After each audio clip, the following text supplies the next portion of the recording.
In CI News this week, a leaked document reveals Labour's support for legalising assisted suicide through a private member's bill. Girlguiding ditches its pro-transgender policy for new members, and London councils call for a ban on gambling ads on the tube.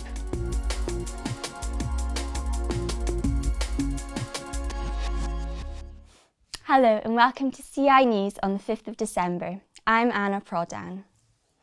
Leaked documents reveal that, before last year's general election, the Labour Party considered how it could use its influence to legalise assisted suicide. According to a policy document from November 2023, the party argued that it could heavily influence a private member's bill to introduce assisted suicide if we are lending government support.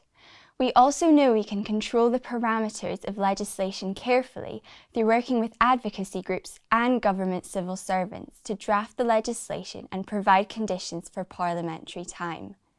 The document claimed this would be less risky than introducing assisted suicide through government policy, but an anonymous party source accused it of trying to evade scrutiny on an issue of huge importance.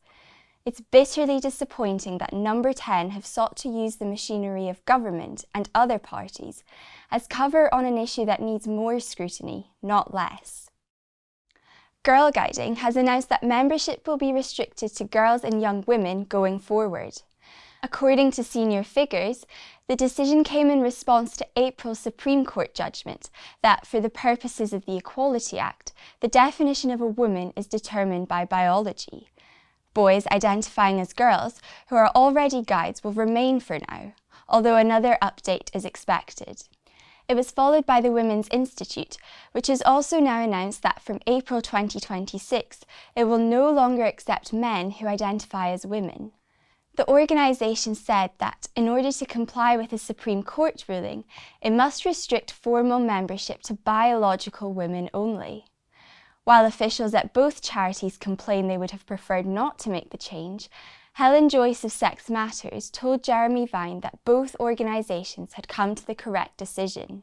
A boy is a boy, and even before the Supreme Court ruling, the case was that no boy legally ever counted as a girl. We have never had gender self-ID in this country. The Supreme Court was just about gender recognition certificates, which only adults can get. This should literally never have happened in the first place. Charities are meant to serve their charitable objects, and both Girlguiding and Women's Institute were set up solely to serve female people. 5 London councils have called on Sir Sadiq Khan to ban adverts for casinos and gambling companies on the Underground. Earlier this year, the Mayor of London was accused of backtracking on his 2021 re-election promise to ban the adverts, after it was announced a ban would be paused until a definition of harmful gambling was agreed. Around 500 people are believed to take their own lives as a result of their gambling addiction each year.